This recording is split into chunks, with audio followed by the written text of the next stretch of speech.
Hello, welcome back sa GD6. Okay, check natin yung progress natin. I think part 13. So nakaka-build na tayo, 'di ba? Ah, okay. Wait lang natin ng 10 seconds. I think 5 seconds lang 'yun.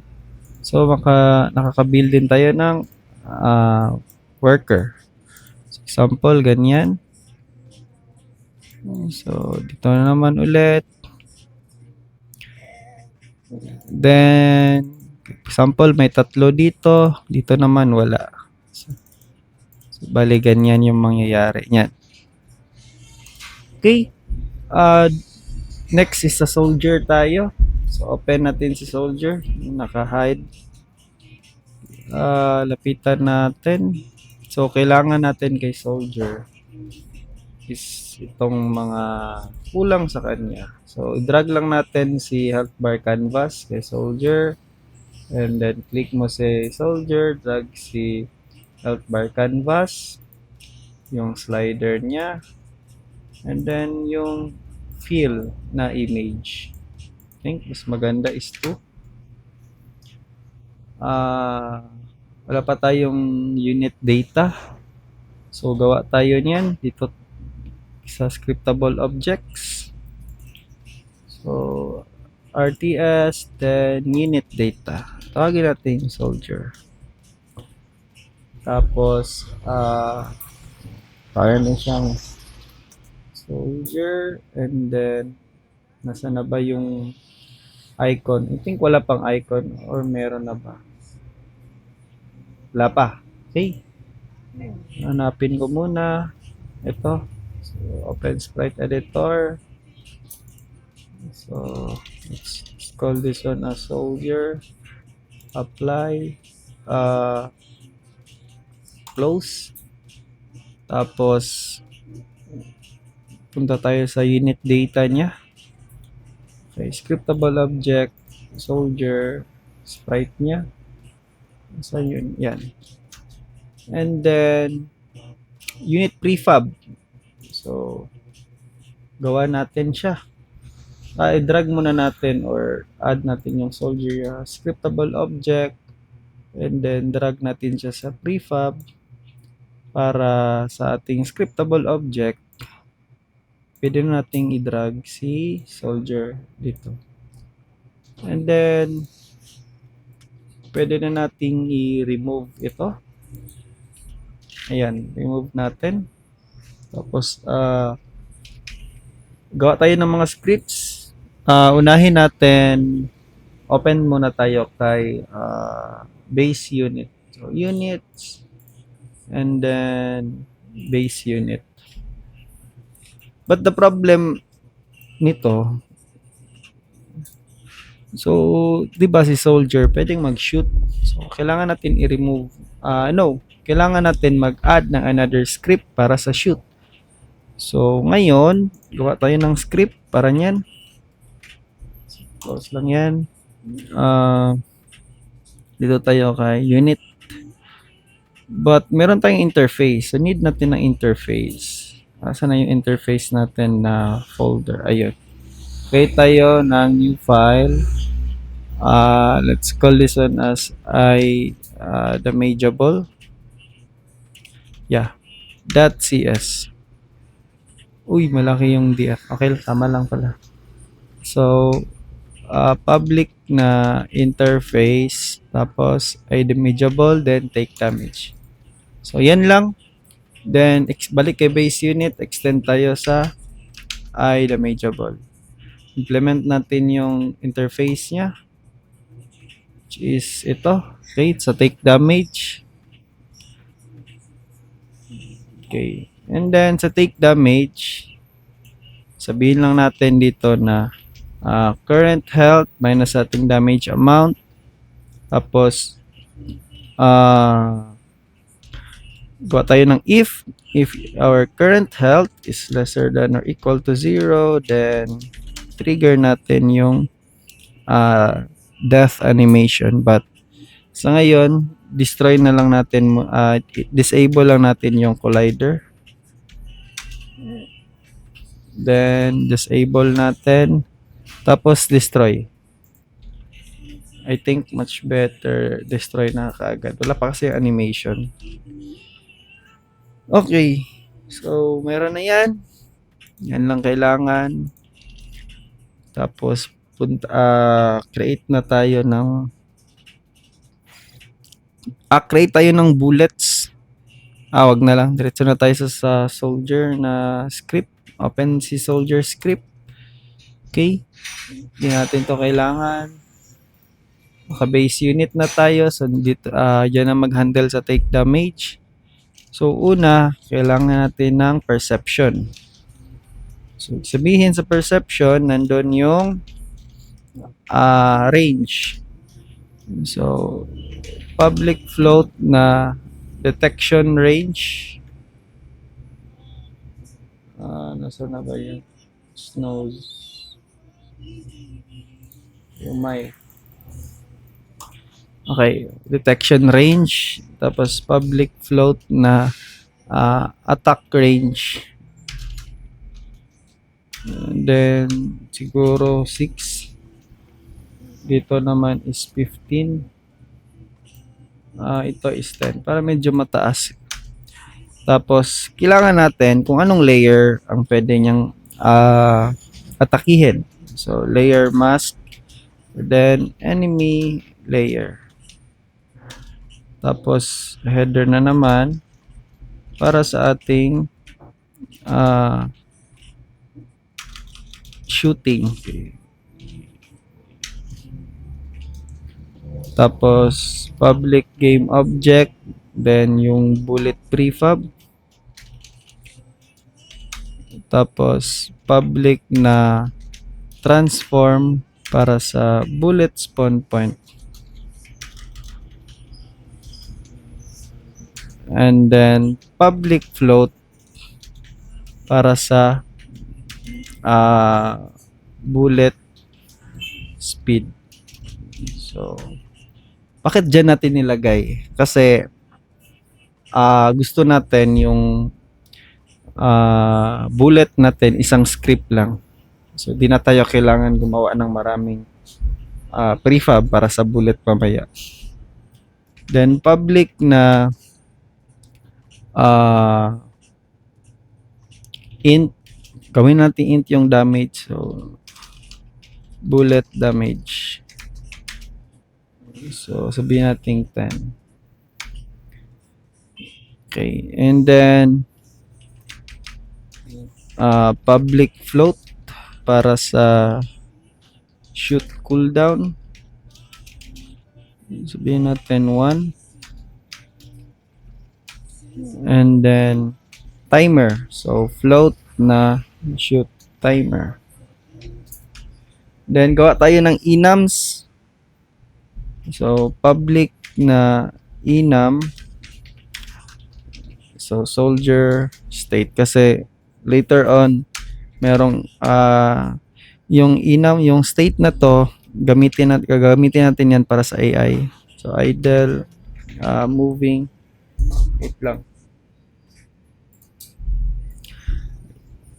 Nag-aching.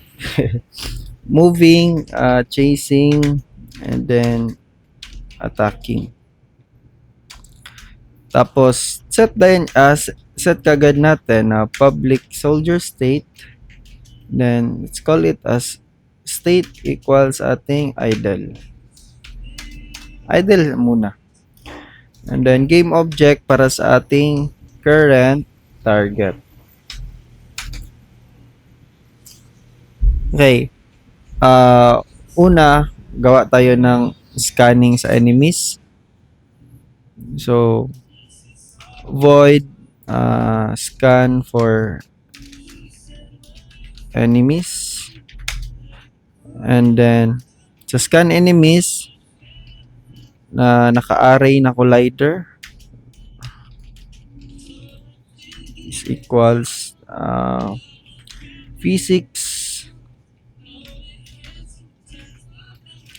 physics na dot overlap sphere. And then sa overlap sphere, kailangan natin yung transform dot position, tapos detection range, and then enemy na layer. Okay, after nyan, if our hits dot length is equal to 0, then return lang tayo. Tapos set natin pag merong laman yung hits, ibig sabihin merong na overlap sa sphere na yan, then ito is magwa 1 yan, then true. So anong gawin natin? Then si state is equal na sa ating chasing. So chase niya muna. Kasi iba yung detection range sa attack range natin. So para mas magets natin, gawa tayo ng void on draw selected, gizmo selected. So on draw. Oops. Okay, then gizmos dot color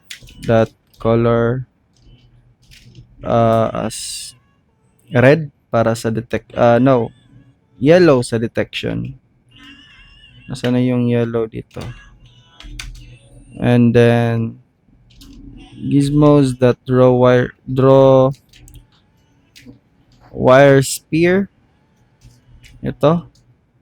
Then yung transform dot position, and then kung yung gaano ka laki yung ito yung radius. Then gizmos sa color na para sa color dot red.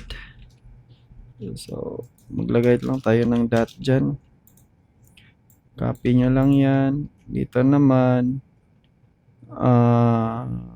ito is attack range. So balik tayo kay Unity.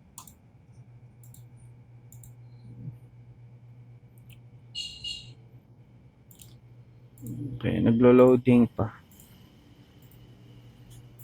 As you can see, pag once na-click natin si soldier, wait lang, nasa na ba si soldier?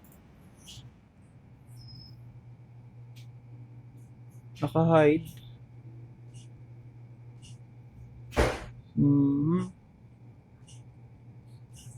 Worker.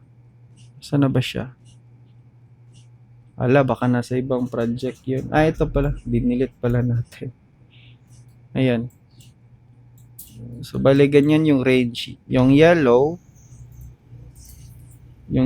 is detection range. Once may malapit na enemy dito, then pupuntahan yan ni worker. So, bakit walang gito? Hindi ko makita. Layo. Nangyari. Ay, sa health bar canvas pala.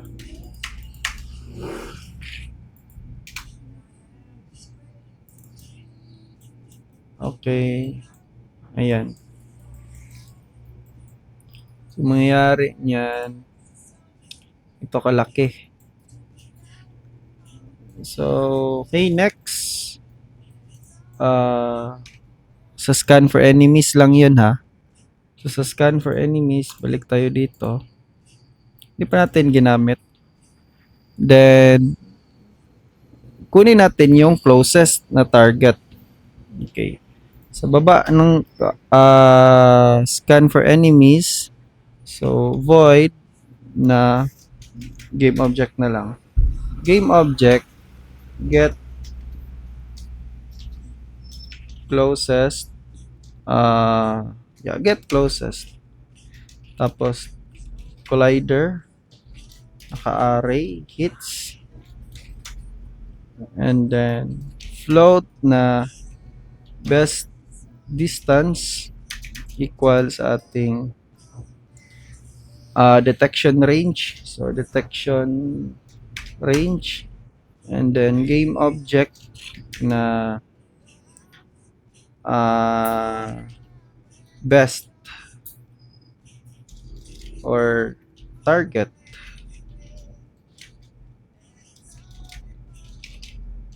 closest distance na lang. And then, sabihin natin null muna kasi magpo for each pa tayo niyan. So, sa for each, tawagin nating game object enemy. Ganyan na lang, enemy in hits. So, collider. Ay, hindi. Collider pala to. So, collider. Ayan. And then,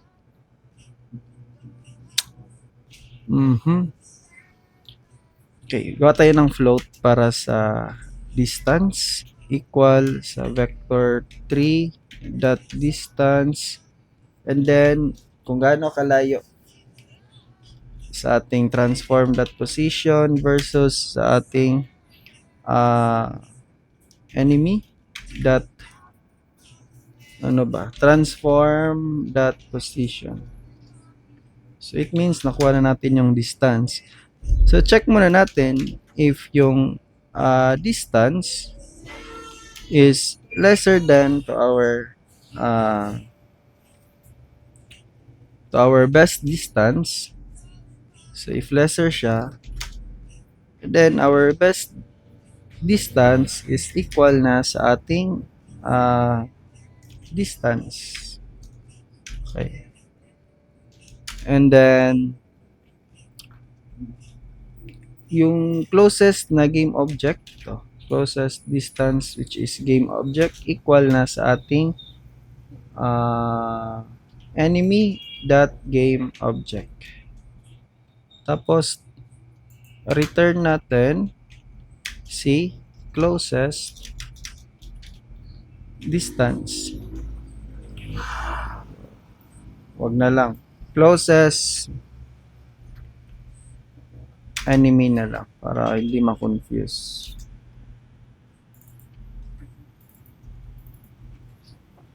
Tapos ano pa ba? Best distance. Ito na lang yung closest distance. Para di ma-confuse. And then kunin natin ito. Tapos dyan is si current target. So current target equals ating just closest, and then get closest, which is si hits. Ito. Ayan. So, kunin natin yung closest na enemy. Then, gawa tayo ng update dito. So, void update. So, sa update, una is check natin if our current target is not equal to null. Then,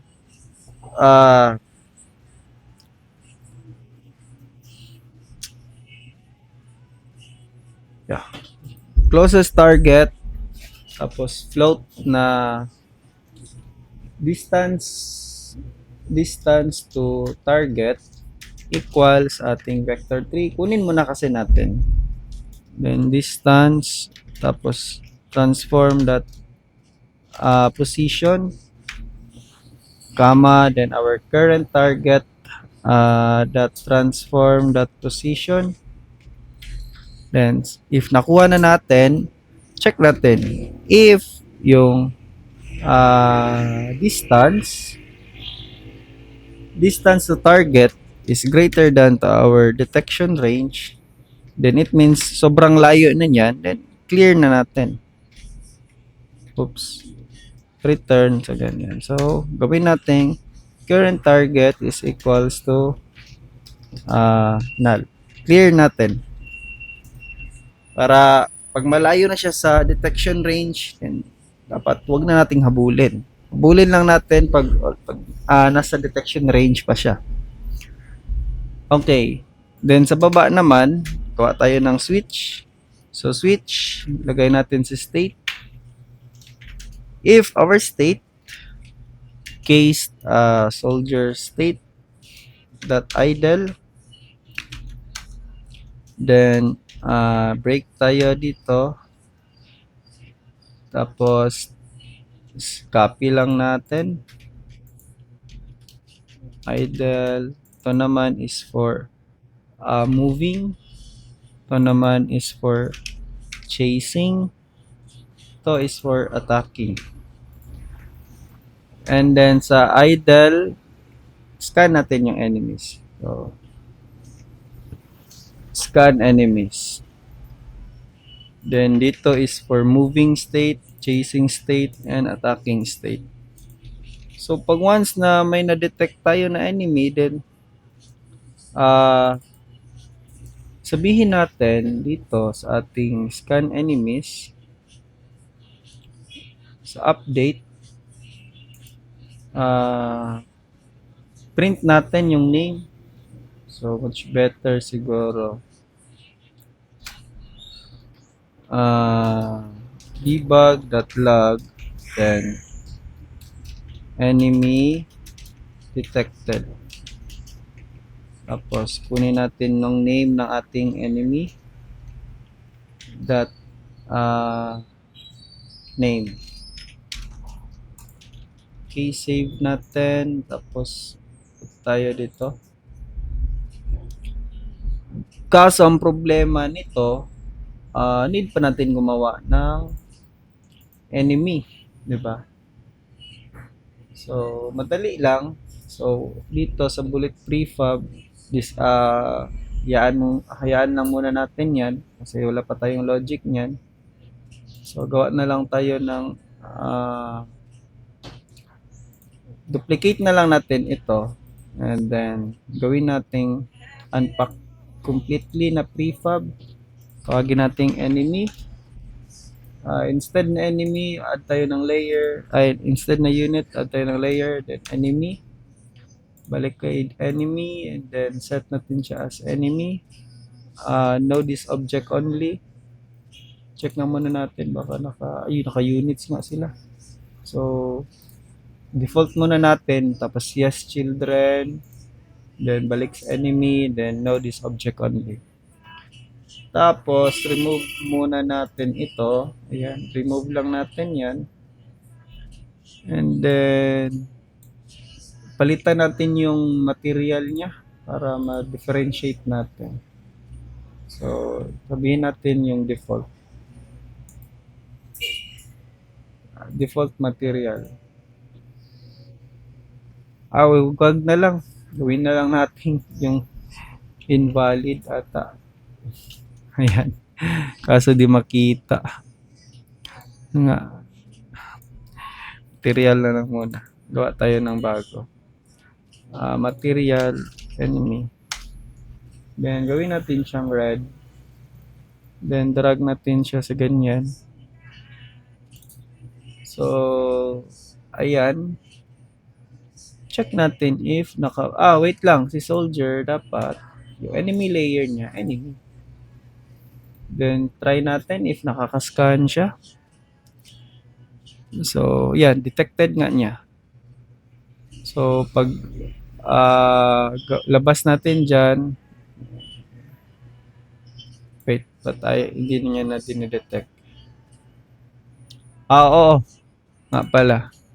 Kasi hindi na yan babalik dito sa idle.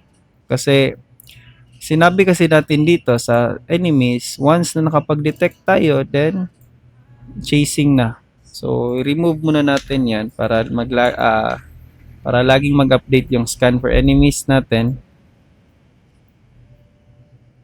Okay.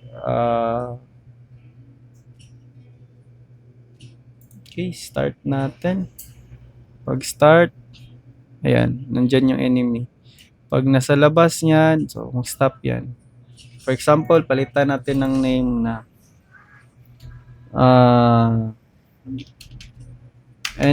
enemy sniper, parang ganyan. Tapos si soldier, drag natin siya dito. Ayun, napalitan ng dito. So, bali ganyan yung logic niyan. Okay? So, stop ko muna ito. Then next is implement natin yung chasing, moving, attack. So, ganyan.